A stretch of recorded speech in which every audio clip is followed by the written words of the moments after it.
Hey guys, Shihnobi here. First off, I want to thank you all for the crazy amount of support and positive feedback on my previous video, and it looks like you all want more guides.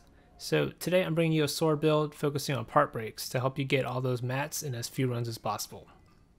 Now I've seen a couple builds out there, and most if not all of them either use some piece of Reza or Shroud gear and some bugged cells to go with it.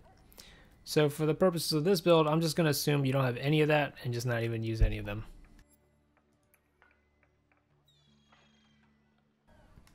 Now this playstyle requires a little bit more understanding of how it works compared to the previous build, so I think it only makes sense to go through it first instead of at the end this time.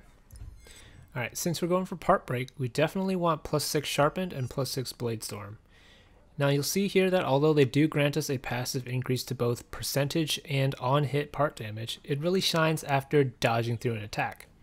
So this is the centerpiece of our build, since we're going to focus on synergizing with the damage bonus we receive after successfully dodging through an enemy attack. Now since this is a sword build, let's capitalize on the strengths of the sword, which are fast attack speed, invincibility frames from dodge rolling, and high mobility. At the same time, we're going to minimize the weaknesses, which are low damage and high stamina costs of dodge rolling.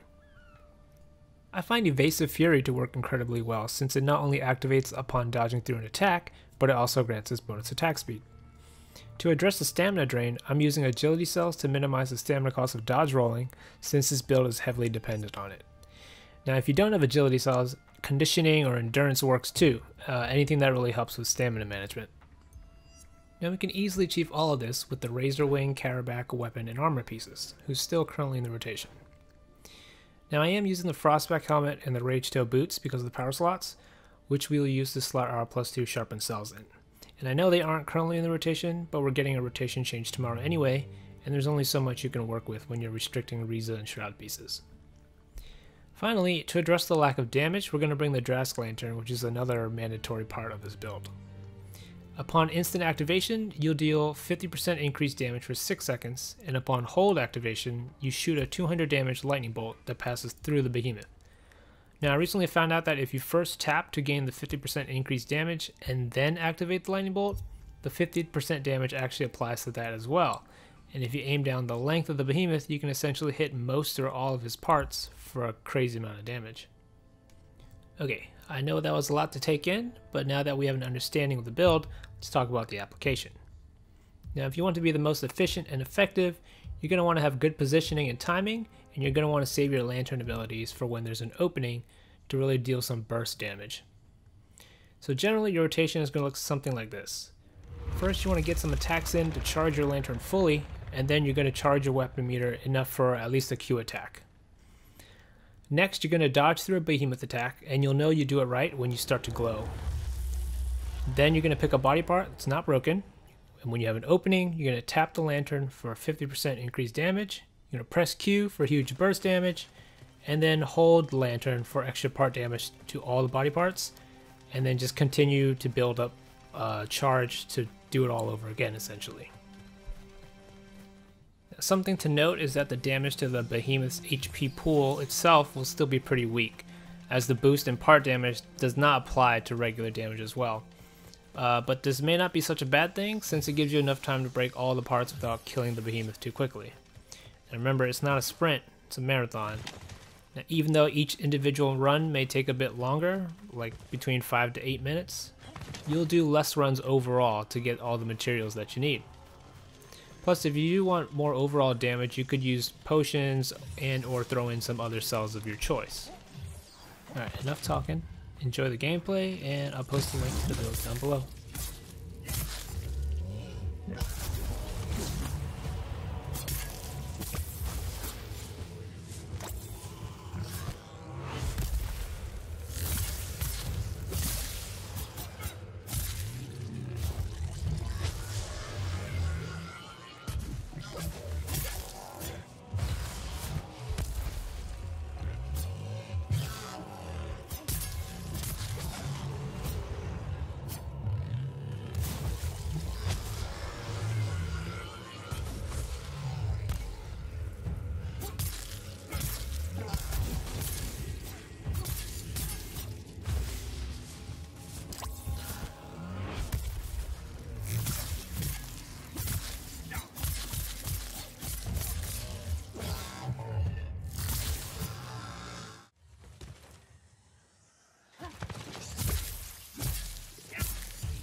So yeah, you can see even Reza's legs and Shroud's tail only took about a minute each to break, and it wasn't even a perfect run.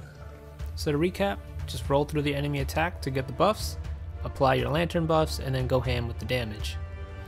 This build rewards you for fighting head on, and it teaches you to be a better slayer by forcing you to learn the boss mechanics to know when to dodge, but at the same time is forgiving enough to not punish you for every mistake.